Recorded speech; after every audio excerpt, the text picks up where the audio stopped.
갈라디아서 4장 8절로 11절까지 말씀을 제가 읽겠습니다. 신약성경 306페이지에 있습니다. 말씀 봉독 끝나고 나면 아멘으로 화답하고 자리에 앉기를 바랍니다. 갈라디아서 4장 8절부터 11절입니다. 그러나 너희가 그때에는 하나님을 알지 못하여 본질상 하나님이 아닌 자들에게 종노릇하였더니 이제는 너희가 하나님을 알 뿐 아니라 더욱이 하나님이 아신 바 되었거늘 어찌하여 다시 약하고 천박한 초등학문으로 돌아가서 다시 그들에게 종노릇하려 하느냐. 너희가 날과 달과 전기와 해를 삼가 지키니 내가 너희를 위하여 수고한 것이 헛될까 두려워하노라. 아멘. 자리에 앉습니다. 옛날 직전교회에서 심야 기도할 때 많이 불렀던 찬양인데 오늘 말씀과 연관돼서 제가 주일 안예배 때나 부흥회 이외에 다른 예배에서 박수 치면서 찬양하는 거 별로 안 좋아해서 박수를 안 치는데 오늘 주일 안예배는 이 찬양 자체가 박수를 안 칠 수 없는 찬양이라서 그래서 지금부터 세 곡을 함께 부르겠습니다. 함께 부르는데 박수 치면서 찬송하는 시간을 좀 갖겠습니다. 익숙하지 않은 분들도 함께 박수 치면서 이 찬양 드리기를 원합니다. 주께서 전진해 온다. 찬양합시다.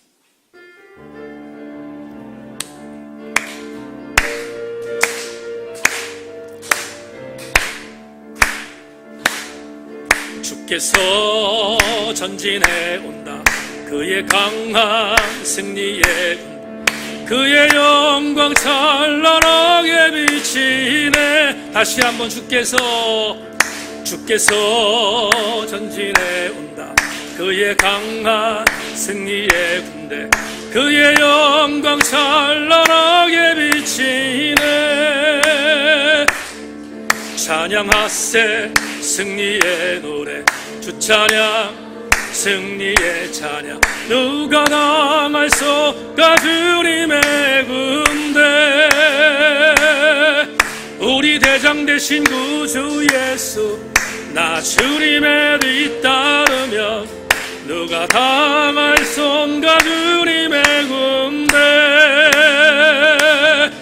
우리 대장 되신 구주 예수 나 주님의 뒤따르면 누가 당할소 주님의 군 저 성벽을 향하여 저 성벽을 향해 전진하라 주님이 우리 대장 되신다. 저 성벽을 향해 전진하라 주님이 우리 대장 되신다. 주가 명령하네 강한 군사들아 주가 명령하네 강한 군사 아멘 아멘. 나팔 소리 시온성에 크게 울려 거룩한 성에 나팔 소리 크게 울려라. 나팔 소리 시온성에 크게 울려 거룩한 성에 나팔 소리 시온성에 울려라. 주님과 담대히 나아가 원수를 완전히 밟아 이겨 승리를 외치며 찬양하세. 그리스도 나의 왕 승리를 주신 하나님 백성 구했네. 말씀으로 무찌르니 온 세상 일어나 보리. 주님과 담대히 나아가 원수를 완전히 밟아 이겨 승리를 외치셨세. 그리스도 나의 왕 그리스도 나의 왕 한 번만 더 그리스도 나의 왕 할렐루야. 하나님 아버지 오늘 이 찬송이 전투적인 찬송처럼 여겨지지만 세상에서 어떤 경우에는 이런 찬송들이 우리에게 영적인 무기가 될 줄로 믿기에 오늘 함께 찬양했습니다. 주님 배전하지 않고 이기는 자들 되게 하시고 말씀을 들을 때 승리하는 시간이 되게 하여 주옵소서. 주님과 담대히 나아가 원수를 이길 수 있는 우리를 될 수 있도록 인도하여 주옵소서. 말씀이 무기 될 줄로 믿고 우리 성도들 가슴에 담게 하여 주옵소서. 하나님, 우리 솔지자매가 6월에 결혼하게 됩니다. 아름다운 가정 이루고 승리하는 가정 되게 하여 주옵소서. 행복한 결혼식 될 줄로 믿고 이 시간 이 예배에 참석하고 싶으나 참석하지 못한 영혼들 어디에든지 범죄하지 않게 하시고 말씀의 은혜 안에 서게 하여 주시옵소서. 우리 구주 예수 그리스도의 이름으로 기도하옵나이다. 아멘. 앞에 있는 교우들과 함께 인사합시다. 말씀에 기다리고 오십시다. 인사하겠습니다.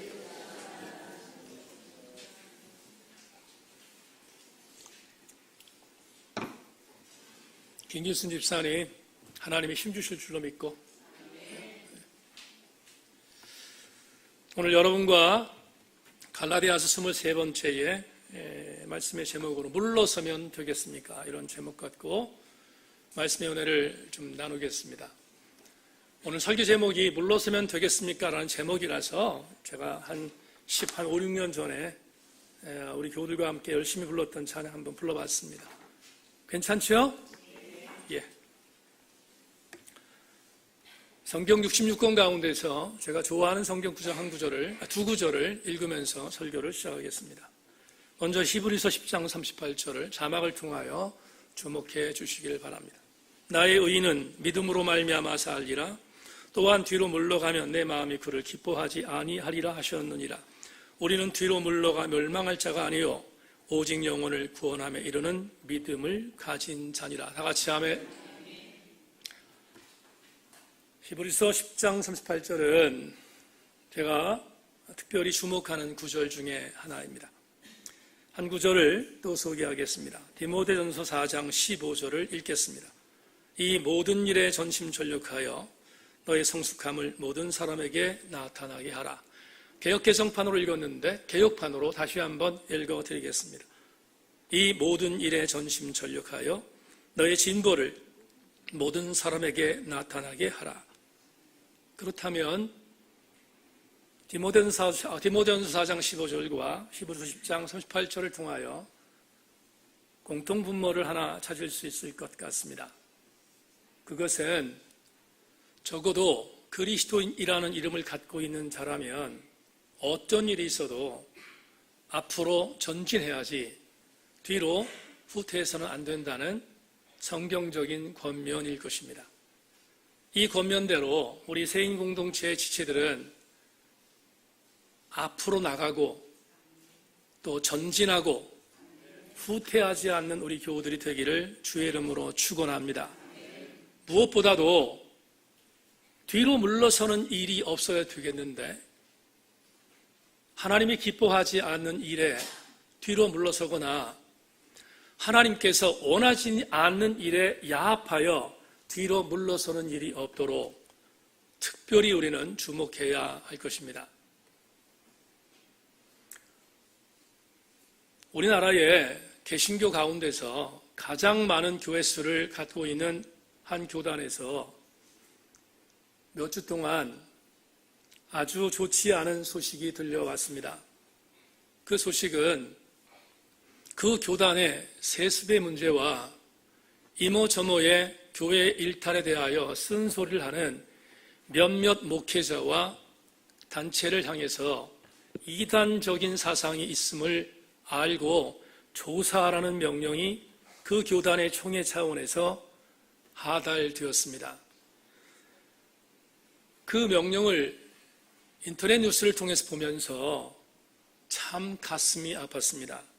왜냐하면 그 교단은 우리나라에서 가장 많은 교회 수를 갖고 있는 교단이기에 무소불위의 권력을 휘두르고 있는 교단이고 더불어 그 한복판에 정치를 하고 있는 목회자들은 무서울 것이 없는 권력을 갖고 있는 자들인데 제야적인 입장에 있어서 야성을 갖고 있는 몇몇 깨어있는 역사의식 있는 목회자와 그리고 단체들이 잘못되어져 가고 있는 한국교회에 쓴소리를 전하자 그 쓴소리가 눈의 가시처럼 여겨졌고 그리고 그들을 정죄하기 위하여 붙일 수 있는 것이 이단 사상이기 때문에 이단적인 사상이 있는가를 조사해 보라고 하는 명령을 총회 차원에서 내렸습니다. 그런데 이 이단 사상을 갖고 있는 것처럼 여겨지는 대상자들은 저도 너무나 친분을 갖고 있는 사람이기에 마음이 아프지 않을 수가 없습니다. 적어도 지금 큰 교단에서 이단적인 사상을 갖고 있는 자로 몰리는 자는 한국교회의 아픈 것들을 위하여 쓴소리를 하는 지성적인 목회자들이고, 그리고 정말로 한국교회를 바로 세우기 위한 훌륭한 교육자들이고, 그리고 하나님의 사람들인데, 교권을 갖고 그들을 짓누르기 위하여 행하는 일체의 일들은 도무지 묵과할 수 없는 정도의 천박함을 갖고 있는 것을 부인할 수 없습니다. 일련의 일들을 보다가 왜 교권을 갖고 있는 그들이 지금 작은 소수의 무리인 그들에게 이렇게 혈안이 되어 공격하고 있는가? 이유는 간단합니다.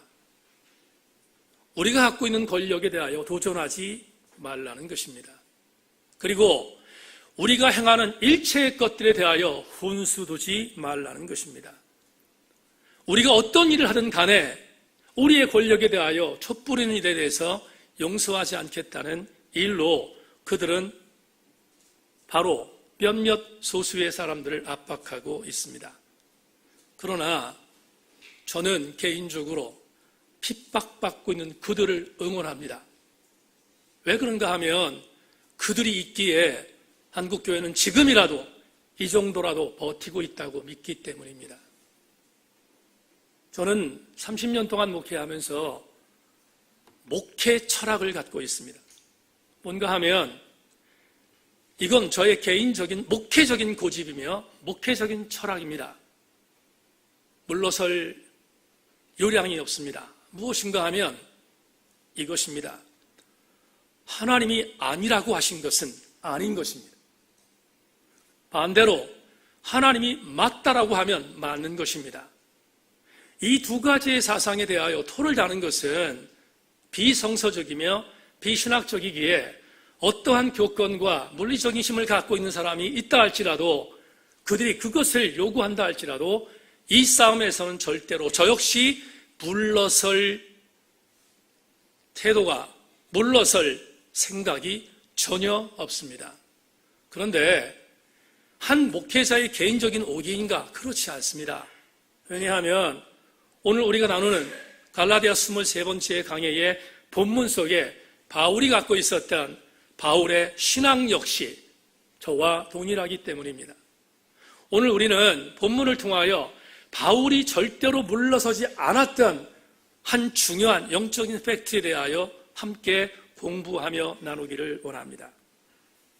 우리는 지난 22번째 강해를 통하여 갈라디아 교회에 있는 신자들을 향해서 사도 바울이 이런 권면을 했음을 이미 공부했습니다. 성자 하나님이신 예수께서 우리에게 오셔서 갈라디아 교회 성도들에게 오셔서 갈라디아 교회 성도들의 어떠한 노력과 행위를 요구하지 아니하고 전적인 은혜로 갈라디아 교회 성도들을 구원하셨고, 또 여기에서 예배를 드리는 저와 여러분도 구원하셨음을 지난주 설교를 통하여 나누었습니다. 다 같이 아멘. 예수 그리스도께서 우리를 위하여 구원을 해주신 놀라운 은혜 속에는 어떠한 인간의 노력과 행동이 전혀 요구되지 않았음을 분명히 선포했습니다.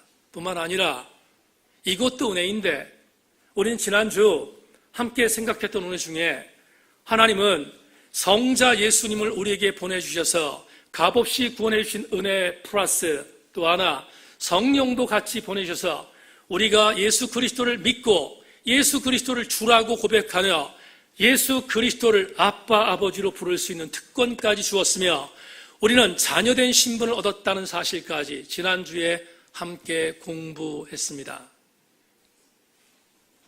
사랑하는 세인교회 교우 여러분, 성자 예수님의 사역과 성령 하나님의 사역은 절대로 물러서지 말아야 할 하나님의 계획이며 은혜인 줄로 믿고 이 은혜 안에 침착하는 아름다운 우리 성도들 되기를 주님의 이름으로 권면합니다.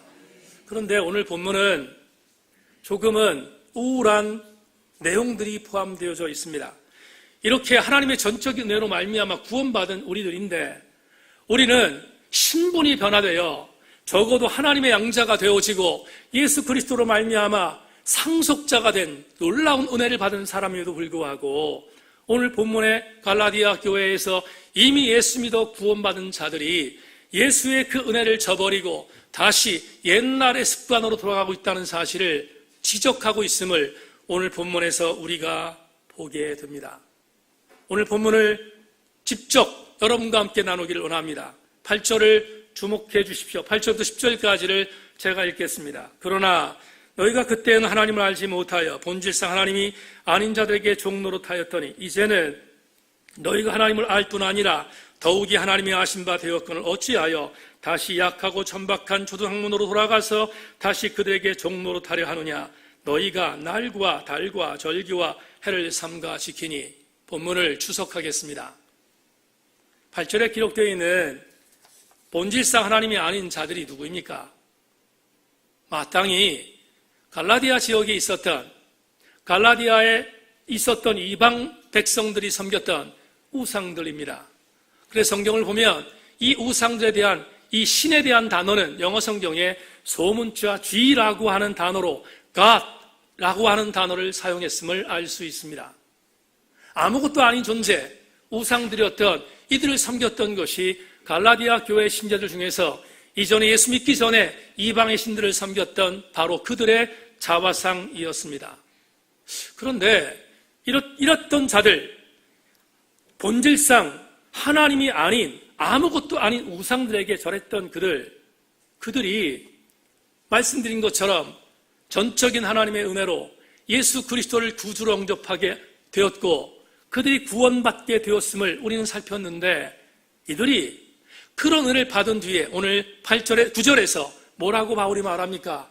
이런 은혜를 받았기에 하나님을 이제 알게 되었고 또 하나 정말 중요한 은혜는 내가 하나님을 안 은혜뿐만 아니라 하나님도 그들을 알게 되어서 할렐루야.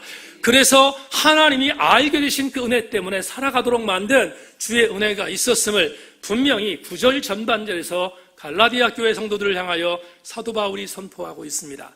그랬다면 얼마나 감사한 조건을 받은 자들이겠습니까? 그런데 9절 하반절은 굉장히 유감스럽습니다. 9절 하반절에서 이렇게 말하고 있습니다. 그렇게 은혜를 받았지만 어찌하여 다시 약하고 천박한 초등학문으로 돌아가서 다시 그들에게 종노릇하려 하느냐고 질타하고 있습니다. 우리는 이전 강의를 통하여 분명히 공부한 것이 있습니다. 초등학문이 무엇입니까? 갈라디아 교회 성도들이 초등학문에 빠져 있었다고 바울은 지적하고 있는데 그 초등학문이 무엇이었습니까? 유대 율법주의였습니다. 율법에 얽매였던 삶, 그 삶으로 되도록하고 있음을 바울은 다시 한번 지적하고 있습니다. 율법의 종노릇하는 일들이 벌어지고 있음을 안타까워했습니다. 그런 뒤에 본문 10절에서 바울은 그 결정적인 증거로 이것을 제시하고 있습니다. 그래서 초등학문으로 돌아가 유대 율법주의에 빠졌던 너희들은 다시 날과 달과 절기와 해를 지키는 자들로 전락되었다는 것입니다. 10절은 여러분에게 부연 설명이 필요한 대목입니다. 해와 절기와 달과 날을 지켰다는 말이 무슨 말입니까? 히브리 민족은 애굽에서 탈출한 뒤에 광야에서 거하다가 40년 만에 가나안에 들어갔습니다.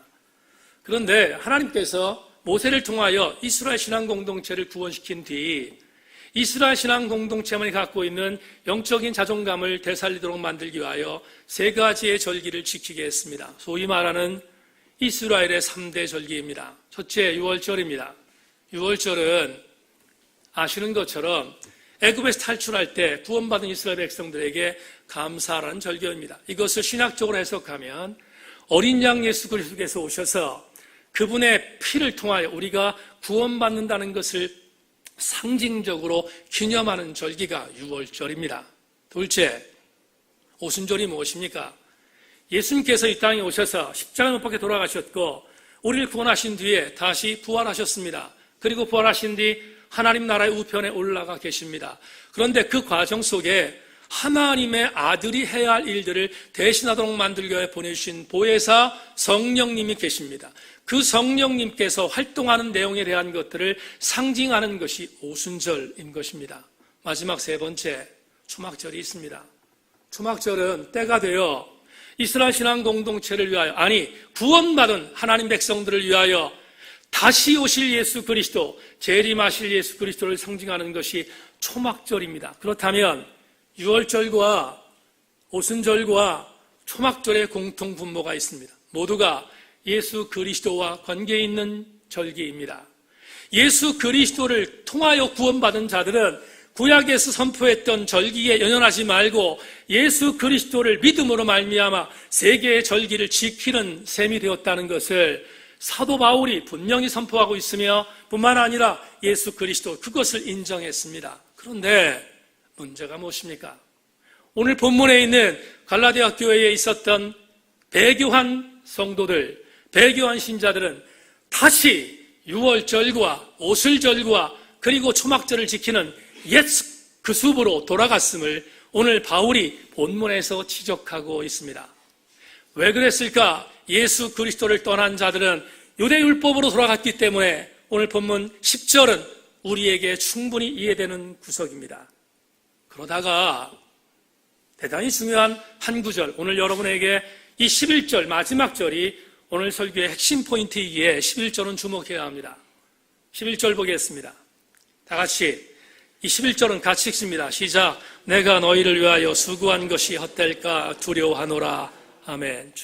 이제 저를 보십시오. 갈라디아 교회 성도들에게 초등학문으로 돌아가 유대율법주의를 다시 전락했던 그들을 향하여 바울은 이렇게 장탄식을 했습니다. 내가 너희들을 위하여 흘린 수고가 얼마인데 이 수고를 헛되이 돌아가도록 만드는구나. 11절의 메시지입니다. 그러면 증거를 대겠습니다. 진짜 바울이 수고했는가? 진짜 바울이 갈라디아 교회 성도들을 위하여 정말 수고했는가? 그 증거는 성경적인 내용이 사도행전 20장에 기록되어 있습니다. 사도행전 20장 17절부터 21절을 여러분에게 읽어드리겠습니다. 자막을 참고해 주시기를 부탁합니다. 바울이 밀레도에서 사람을 에베소로 보내어 교회 장로들을 청하니 오매 그들에게 말하되 아시아에서 들어온 첫날부터 지금까지 내가 항상 여러분 가운데서 어떻게 행하였는지를 여러분도 아는 바니 곧 모든 겸손과 눈물이며 유대인의 관계로 말미암아 당한 시험을 참고 주를 섬긴 것과 유익한 것은 무엇이든지 공중 앞에서나 각 집에서나 거리낌 없이 여러분에게 전하여 가르치고 유대인과 헬라인들에게 하나님께 대한 회개와 우리 주 예수 그리스도께 대한 믿음을 증언한 것이니라. 다 같이 아멘. 교우 여러분, 사도행전 20장에는 사도 바울이 밀레도에서 행했던 구별 설교가 담겨 있습니다.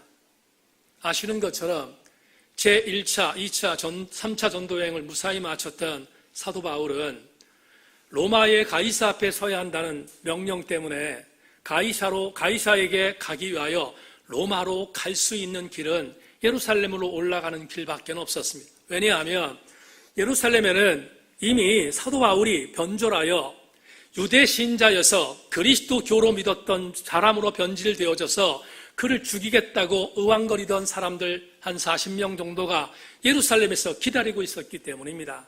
예루살렘에 올라가면 체포되면 죄인의 신분이 될 것이며 잘못하면 죽을 수도 있었습니다. 그러나 사도 바울은 알았습니다.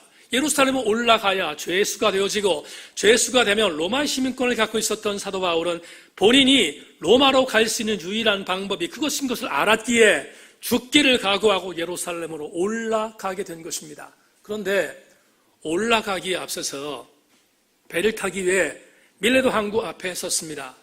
밀레도는 에베소에서 멀지 않은 장소였습니다. 에베소에는 사도 바울이 3년 동안 정말로 최선을 다하여 목회했으며 아름다운 교회를 만들었던 장소가 에베소인데, 에베소에 있었던 장로들과 에베소에 있었던 형제들이 밀레도에 사도 바울이 왔다는 이야기를 듣고 그를 권면하기 위하여, 그를 마중하기 위하여 밀레도에 도착했습니다. 그리고 밀레도에 도착했던 에베소의 장로들은 사도 바울이 정말로 본인들을 위하여 얼마나 많은 수고를 했는지를 알기에 예루살렘에 올라가면 죽을 것을 알았던 밀레도 장로들은 사도 바울에게 올라갈 것을 만류합니다. 사도님, 올라가면 죽습니다. 그러니까 우리 에베소로 가서 다시 아름다운 목회를 하십시다라고 권고했습니다. 그러나 바울은 아는 것처럼 장로들의 만류를 부르치고, 내가 예루살렘에 올라가서 무슨 일을 당할지 알지 못하지만 주 예수께 받은 사명을 마치는 일에 나의 생명을 조금 더 귀한 것으로 여기지 않겠다는 강력한 소명감을 갖고 그런 예루살렘에 올라간 것을 우리는 이미 알고 있습니다. 그런데 밀레도에서 에베소 교회의 장로들에게 행했던 마지막 설교에서 대단히 주목할 만한 구절이 담겨 있습니다. 뭐라고 말합니까? 밀레도 항구에 도착했던 에베소 장로들에게 에베소의 목회를 뒤돌아봅니다. 반추합니다. 그런데 이렇게 말합니다. 여러분, 내가 에베소에서 어떻게 목회했는지 여러분들이 압니다. 3가지를 말합니다. 나는 여러분들을 위하여 엄청난 눈물을 흘렸습니다. 그리고 나는 여러분을 위하여 겸손으로 목회했습니다. 그리고 3번째, 나는 여러분들을 위하여 유대인의 관계와 엄청난 시험 때문에 죽을 고비를 넘겼지만 그것을 믿음으로 극복했습니다. 겸손과 눈물과 그리고 주를 위하여 참고 시험을 견딘 이 3가지를 갖고 여러분을 섬겼습니다. 그게 뭡니까? 에베소 교회 장로들에게 본인의 목회를 반추했던 줄거리입니다. 그런데 오늘 설교와 관련하여 여러분에게 이렇게 말씀드리고 싶습니다. 이게 에베소 교회 성도들에게만 관련된 일인가? 그렇지 않습니다. 사도행전 20장은 1차, 2차, 3차 전도 여행 전체를 다 아우른 뒤 마지막 순교 여행을 앞둔 고별 설교이지 않습니까? 그러면 고별 설교 안에 1차, 2차, 3차 전도 여행을 마쳤던 사도 바울의 이 메시지 안에는 무엇이 들어갑니까? 마땅히 갈라디아 교회의 사역도 들어가지 않겠습니까? 갈라디아 교회 성도들에게 이렇게 한 것입니다. 내가 에베소 했던 것처럼 갈라디아 교회 성도들 너희를 위하여 눈물을 흘렸다. 너희를 위하여 겸손하게 사역했다. 너희를 위하여 최선을 다하여 주를 위하여 너희들을 아름답게 섬겼다고 고백한 것이 사도행전 20장의 메시지라면 오늘 본문으로 돌아가 11절은 가슴을 때립니다. 다시 유대의 율법으로 돌아가 예수 그리스도를 버리고 유대 율법주의에 빠져서 그곳에서 절기와 날과 해와 달을 지키는 옛 구습으로 돌아갔던 그들을 바라보면서 사도 바울은 그래서 이렇게 말할 수 있었던 것입니다. 그래서 나는 너희를 위하여 수고한 모든 것들이 헛되이 돌아갈까 봐 두렵구나 라고 말한 것입니다. 여기까지가 오늘 본문의 해석입니다. 그러면 오늘 23번째 강해인데 23번째 만에 처음으로 우리 교우들에게 함께 나누고 싶은 메시지를 증거하고 싶습니다. 그동안엔 숨겨왔지만 여러분과 함께 오늘 23번째 강해를 통하여 함께 나누고 싶은 것이 있습니다. 성도 여러분, 이렇게 위대했던 십자가의 복음, 사도 바울의 헌신이 있었음에도 불구하고 왜 갈라디아 교회 성도들은 그 허접한 율법으로 돌아가려고 했습니까? 이제 답을 말해야 되지 않겠습니까? 왜? 무엇 때문에? 십자가의 복음이라고 하는 엄청난 은혜가 있었음에도 불구하고 그들은 왜 할례를 받는 쪽으로 유대의 율법으로 돌아가려고 했습니까? 이제 답을 제시해야 되겠습니다. 답을 말해야 되겠습니다. 자막 보겠습니다. 유대 율법주의자들이 갈라디아 교회에 내려와서 이렇게 말했습니다. 예수 그리스도를 믿으면 구원받는다. 바울의 말이 맞다. 그런데 그건 한 면이고 또 다른 면이 있다. 그 다른 면은 뭐냐 하면 이스라엘 신앙 공동체의 자존감인 할례를 받아야 한다는, 할례를 받아야 구원받는다는 것을 강조했습니다. 그렇다면 자막에 나온 것처럼 왜 할례에 빠졌을까? 이유는 뭔가 하면 적어도 이방적 그리스도인들에게 있어서 할례는 내 몫이라는 감각적인 행위를 만족시켜 주었기 때문입니다. 어렵지요? 제가 쉽게 설명하겠습니다. 저 메시지를 증거하기 위해서 옛날에 경험했던 하나의 에피소드를 말씀드리겠습니다. 일전에 비슷한 예를 드린 적이 있지만 한 번 더 얘기하겠습니다. 여러분, 저는 인천의 중학교를 졸업했습니다.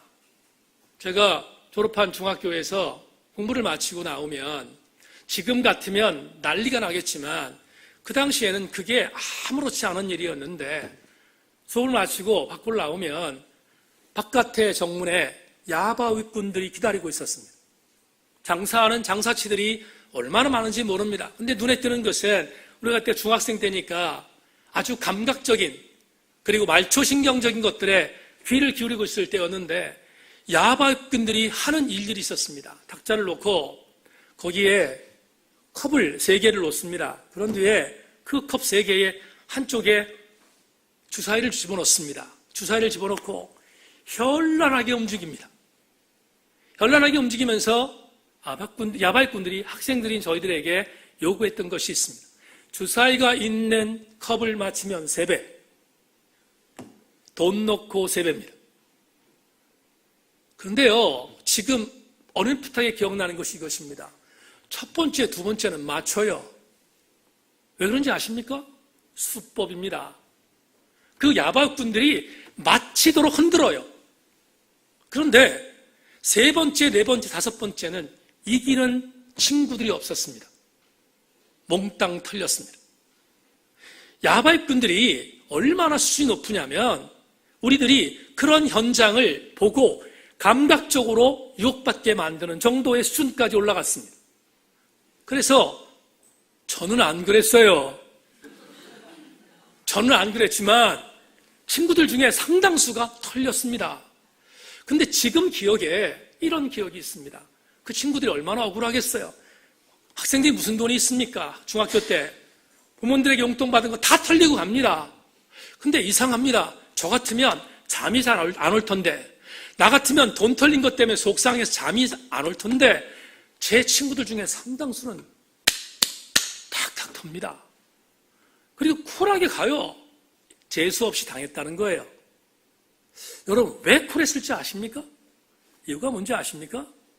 이것입니다. 내가 한 몫에 대하여 내가 당한 것은 싸다는 겁니다. 마땅하다는 거예요. 여러분, 예를 들어서 내 친구가 내가 여기에 가. 그래서 그 친구가 거기 갔다가 돈을 뺏겼으면 난리 났을 것입니다. 근데 본인이 자기가 직접 거기에 승부수를 던져서 돈을 뺏긴 것입니다. 자기가 한 몫은 자기가 책임져야 한다는 것이 학생들의 심리 속에 있습니다. 아니, 학생들뿐만 아니라 우리 모두의 심리 속에 있습니다. 내가 행한 것에 대하여 손해를 보는 것은 까짓것 내가 재수없다 생각하는 모습으로 끝낼 수 있습니다. 왜 이 말씀을 드리는지 아십니까? 할례가 그것이었습니다. 예를 들어서 이런 것입니다. 여러분, 저는 정말로 큰 은혜가 있다고 생각한 게 뭐냐 하면 우리는 구원받는데 1도도 뭔가를 하나님께 드린 게 없습니다. 우리가 구원받는데 하나님 앞에 1도라도 뭔가를 제공한 게 있습니까? 없습니다. 예수 그리스도를 믿는 믿음을 가지면 무조건 구원받습니다.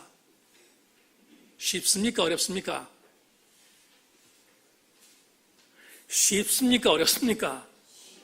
쉽습니다. 어렵지 않습니다. 더군다나 예수 그리스도를 믿는 믿음만 있으면 구원받는다고 했는데 에베소의 말씀에 의하면 그 믿음도 하나님이 주는 선물이잖아요. 그러면 우리가 행할 것이 뭐가 있어요? 우리는 1도도 우리가 행한 것이 없습니다. 그래서 제가 여러분에게 수없이 말했습니다. 구원받은 것은 하나님의 전적인 은혜입니다. 그런데 수요일 날 소그룹반 지체들하고 나눈 은혜가 있습니다. 뭘 나눕니까? 달라스 윌라드 목사의 잊혀진 제자들에서 나오는 강력한 메시지가 이것입니다. 전적인 은혜로 우리가 구원받았어요. 우리는 내 몫으로 뭔가를 행한 것이 없습니다. 전적인 주님의 은혜로 우리는 구원받았습니다. 그렇다면 구원받았다면 그때부터는 구원받은 자로서 행동이 있어야 합니다. 그게 뭐지요? 영성훈련이고 그게 하나님 앞에 아름다운 삶을 살려고 한 우리의 노력입니다. 그래서 달라스 윌라드는 전적인 은혜 플러스 우리가 행하는 노력, 이것이 온전한 성화로 가는 방법인 것을 가르쳐 주어서 수요일마다 지체들과 그 은혜를 나누고 있습니다. 사랑하는 새인교회 지체 여러분, 전적인 은혜로 구원받았으면 구원받은 자의 마땅한 삶을 살아가기를 주의 이름으로 축원합니다. 그런데 분명히 말합니다. 아무리 그래도 구원받는 데 있어서 내가 행한 몫은 아무것도 없습니다. 그러다 보니 갈라디아 교회 성도들에게 이방 신상을 숨기고 있었던, 우상들을 섬기고 있었던, 재물들을 드리면서 내가 뭔가를 해야 복을 받는다고 생각하는 그런 고정관념이 있었던 이방의 그리스도인들은 찝찝했습니다. 이게 진짠가? 내가 아무것도 한 것이 없는데 진짜로 내가 이렇게 해도 구원받는 것인가 하는 부분에 있어서 그들은 허접함이 있었습니다. 마침 그때 유대에서 내려온 율법주의자들이 이렇게 말합니다. 그것 갖고 안 돼. 네가 뭔가를 해야 돼. 네가 네 몫을 뭔가를 내야 돼. 그게 뭐였어요? 할례였습니다. 할례에 대한 이야기를 듣고 난 이방의 구원받은 갈라디아 교회 성도들은 그 유혹에 넘어갔습니다. 그리고 허접했던, 아무것도 행하지 않았던 구원받음에서 할례를 해야만이 구원받는다는 이 부담감을 내가 행하고 나면 구원받은 것에 대한 정당성을 확보할 수 있었기에 그들은 할례 논장에서 넘어간 것입니다. 사랑하는 여러분, 우리는 지금까지의 해석을 통해서 대단히 중요한 교훈을 하나 얻을 수 있을 것 같습니다. 성도들은 패배할 때가 많습니다. 어떤 때 패배하는가? 진리가 아닌 것이 진리로 둔갑되어 당하는 패배입니다. 마치 할례가 진리가 아님에도 불구하고 할례를 받아야 구원받는다는 것이 승리처럼 여겨지는 바로 그러한 허접함입니다. 그래서 우리는 넘어집니다. 쓰러집니다. 타협합니다. 물러섭니다. 그런데 오늘 이상의 본문을 해석하면서 마지막으로 여러분에게 오늘의 언어로 우리가 받아야 할 영적 교훈을 받겠습니다. 다시 한번 자막 보겠습니다. 사랑하는 교우 여러분, 오늘 갈라디아서 23번째 강해를 통하여 저와 여러분들이 받아야 할 은혜는 이것입니다. 비성서적이고 비신학적인 일체의 것에 대하여 물러서지 않기를 소망합니다. 어떤 일이 있어도 비성서적이고 비신학적인 것에 대하여 일체의 것에 대하여 물러서지 않기를 소망합니다. 출애굽기 14장을 보면 이스라엘 신앙 공동체가 애굽에서 탈출하여 앞에 홍해가 있는 곳에 도착했습니다. 그런데 늦게 분통을 터뜨렸던 바로의 군대들이 이스라엘 신앙 공동체를 쫓아옵니다. 다시 노예로 삼기 위하여. 앞에는 홍해가 있습니다. 진태양난입니다. 그때 불과 애굽에서 탈출한 지 얼마 되지 않았던 이스라엘 신앙 공동체의 지도자들 중에서 몇몇이 모세에게 대듭니다. 어떻게 대듭니까? 출애굽기 14장 11절로 12절. 그들이 또 모세에게 이르되 애굽에 매장지가 없어서 당신이 우리를 이끌어내어 이 광야에서 죽게 하느냐? 어찌하여 당신이 우리를 애굽에서 이끌어내어 우리에게 이같이 하느냐? 우리가 애굽에서 당신에게 이른 말이 이것이 아니냐? 이러기를 우리를 내버려 두라. 우리가 애굽 사람을 섬기는 것이라 하지 아니하더냐? 애굽 사람을 섬기는 것이 광야에서 죽는 것보다 낫겠노라. 여러분, 오늘 설교와 연관하여 모세에게 대든 사람들이 무엇을 말하는 것입니까? 내가 분명히 모세 너에게 말하지 않았는가? 우리를 내버려 둬라. 우린 애굽에서 애굽 사람들 섬기는 게 내 몫이야. 내 몫을 감당하겠는데 네가 부안해동하여 우리를 여기까지 이끌어내지 않았냐? 책임지라는 것입니다. 내 몫을 감당하는데 네가 부활에 동하여 우리 이곳까지 만들어냈으니까 네가 책임지라는 것입니다. 그럼 모세가 얼마나 당황했겠습니까? 그런데 말입니다. 내 몫을 내가 짊어지겠다고 하는 이스라엘 신앙 공동체의 몇몇 지도자를 향하여 주님이 반전의 드라마를 주신 것이 그 다음 출애굽기 14장 13절로 14절에 있습니다.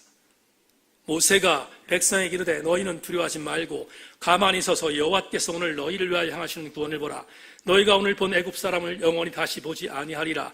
여호와께서 너희를 위하여 싸우시리니 너희는 가만히 있을지니라. 가만히 있으란 말이 뭡니까?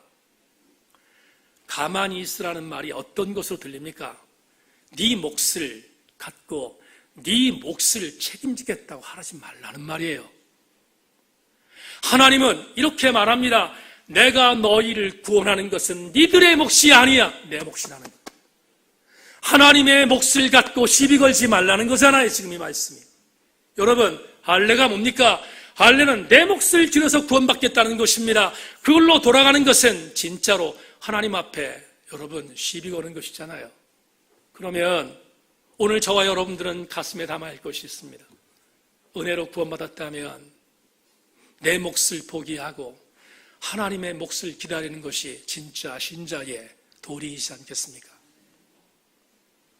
가만히 서서 오늘날 너희를 위하여 행하는 구원을 보라 하는 이 메시지는 오늘 세 번째 주일날 우리에게 주시는 영적인 감동입니다. 사랑하는 여러분, 물러서지 말아야 할 것이 있습니다. 어디에 물러서지 말아야 합니까? 하나님이 아니라고 한 것은 아닌 것이고 하나님이 맞다고 한 것은 맞는다는 것을 믿는다면 우리는 그 하나님의 의도에 대하여 절대로 물러서지 말아야 합니다. 저는 10수년 전 한 교회 담임 목사로 있을 때 엄청난 압박을 받았습니다. 단회에서 설교를 하면 기득권들을 위하여 설교하라고 공격했습니다. 당시는 한 교회 담임 목사이지만 한 지역 공동체의 가장 큰 교회 담임 목사니까 기득권을 위해 설교하라고 저에게 압박했습니다. 그 자리에 쫓겨나지 않으려면 기득권을 위해서 설교하라고 말했습니다. 사랑하는 여러분, 만에 하나 하나님의 뜻이 아닌 사람의 뜻을 향하여 설교하고 목회하라고 한다면 로브를 벗는 것이 낫습니다. 물러서지 말아야 할 것이 있습니다. 물러서지 말아야 할 것은 하나님께서 말씀하신 신학과 하나님께서 말씀하신 성서에 반하는 어떤 것과도 타협하거나 물러서지 말아야 합니다. 우리 세인교회는 이 정체성이 있습니다. 사랑하는 우리 교우들에게 권면합니다. 세상을 살다 보면 여러분에게 다 좋은 게 좋은 거야, 이건 하나님도 이해할 수 있는 거야 라고 말하는 것이 있으면 조심하십시다. 조엘 오스틴 목사가 긍정의 힘에서 긍정의 힘을 갖는 자 승리한다고 성공한다고 말했습니다. 저는 믿지 않습니다. 긍정의 힘은 긍정의 힘으로 일반적인 사고방식에서는 받아들일 수 있겠지만 조엘 오스틴의 잘못된 신학은 긍정의 힘이 십자가보다 앞서 있기 때문입니다. 십자가보다 앞서 있는 긍정의 힘을 믿으라고 하는 것은 타협의 대상이 아닙니다. 이머징 처치가 있습니다. 성도들이 일주일 동안 너무나 힘들고 어려운 상태에서 왔으니까 신비적인 일들을 공유하게 만들어주므로 성도들을 위로하라는 것입니다. 교회의 모든 시스템을 신비적으로 바꾸는 현상, 미국에서 한동안 유행했던 이머징 처치입니다. 그때 웃었습니다. 여러분, 신비주의적인 것으로 성도들을 위로할 수 있다면 그게 얼마나 허구적인 것입니까? 성도들이 붙들고 나갈 것은 한 가지입니다. 주님이 말씀하신 말씀과 주님이 우리에게 허락해 주셨던 올바른 신학에서 절대로 벗어나지 말아야 합니다. 우리는 오늘 이 은혜 안에 있기를 원합니다. 말씀 맺겠습니다. 목요일 날 DPA 사역을 합니다. DPA 사역에 교회 부흥에 관심을 갖고 있는 후배들이 아니라 건강한 교회를 만들기 위해서 정말로 정예적으로 만든 11명의 후배 목사들을 가르치는 DPA 사역을 이번에 섬기게 되었습니다. 그 후배들은 교회 부흥에 목숨 건 사람들이 아니라 건강한 교회에 목숨 건 사람들입니다. 그래서 그들에게 가서 강의할 강의의 내용 중에 많은 고민을 하고 그리고 강의안을 작성했습니다.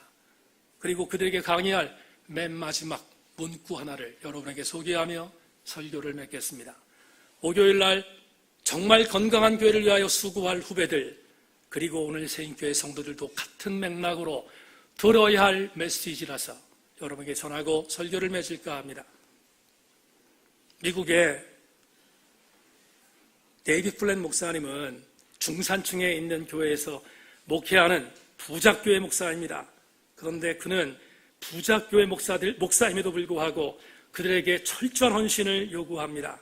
데이빗 플랫은 이렇게 레디칼이라는 책에서 이렇게 벼락처럼 소리쳤습니다. 뒷짐을 지고 물러서서 그리스도와 가벼운 교제만을 나누며 기계적으로 교회를 드나드는 그리스도인은 안전할 뿐 아니라 세상의 몸도 사지 않는다. 설령 그리스도인이라는 딱지를 달고 있다고 해도 세상에 사는 사람들이 좋아하는 것을 함께 추구하면 사랑을 받기 때문이라. 따라서 성공신화를 쫓는 기독교와 성도는 세상과 충돌할 일이 없다. 김학래 권사님의 따님 이미애 자매가 수원에서 몇몇교회를 다녀왔습니다. 제천에 내려오면 말씀을 듣고 은혜를 받고 올라가서 결심하여 교회를 섬기겠다고 올라가서 몇몇 교회를 올라갔습니다. 올라갔는데 예배를 드릴 때마다 실패하고 돌아왔습니다. 저에게 부탁이 왔습니다. 목사님, 갈 수 있는 교회를 소개해 주십시오. 고민하다가 세 교회를 소개했습니다. 그 세 교회는 대형 교회가 아닙니다. 그 세 교회는 모두 함께 건강한 교회를 만들기 위하여 목숨 걸고 있는 목회자들이 섬기는 교회입니다. 이미애 자매가 왜 그 교회에 가서 예배에 실패했는가? 말씀이 들리지 않기 때문입니다. 더불어 그가 지성적인 그리스도인의 모습을 갖고 섬기려고 하는 이모저모의 상투적인 것이 그를 흔들어 놨습니다. 그래서 저에게 부탁했습니다. 목사님, 갈 만한 교회를 소개해달라고. 고민하다가 세 교회를 소개했는데 그 세 교회는 적어도 이미애 자매에게 분명하게 어떤 한 교회만큼이라도 흡족한 역할을 줄 수 있는 교회인 것을 믿고 소개했습니다. 그 교회의 공통점은 이것입니다. 세상과 충돌하는 교회입니다. 세인교회 지체 여러분, 뒷짐지고 있지 말고 세상과 충돌하는 교회가 우리 세인교회가 되기를 소망하고, 더불어 우리 모든 성도들마다 비성서적인 것과 비신학적인 것과는 절대로 물러서지 말고 하나님의 은혜 안에 싸워나가는 승리의 교회, 승리의 성도들 다 되기를 주님의 이름으로 축원합니다. 하나님 감사합니다. 오늘 말씀을 나누었습니다. 세상에 이모저모의 교회들이 많이 있습니다. 그런데 하나님, 갈라디아 교회를 향하여 선포했던 바울은 세상과 충돌하지 않는 율법으로 돌아가는 것, 그건 비극이라고 지적하고 있습니다. 아버지 하나님, 우리 세인교회는 세상과 충돌하게 하시되 예수 그리스도께서 맞다고 하면 맞는 대로, 예수 그리스도께서 틀리다고 하면 틀리는 대로 순종하고 함께 달려가는 예수의 교회, 예수 그리스도의 아름다운 구남되게 하여 주옵소서. 우리 세인교회가 이 일을 위하여 달려갈 때 여기저기에서 사단의 근거들이, 괴계들이 흔들고 우리를 공격한다 할지라도 하나님의 교회는 어떤 일이 있어도 비성서적인 것과 비신학적인 것에서 흔들리지 아니하고 성경 말씀을 의지하고 달려가는 승리하는 교회, 승리하는 성도들 되게 하여 주옵소서. 하나님의 은혜를 믿고 감사드리며 예수 그리스도의 이름으로 기도하옵나이다.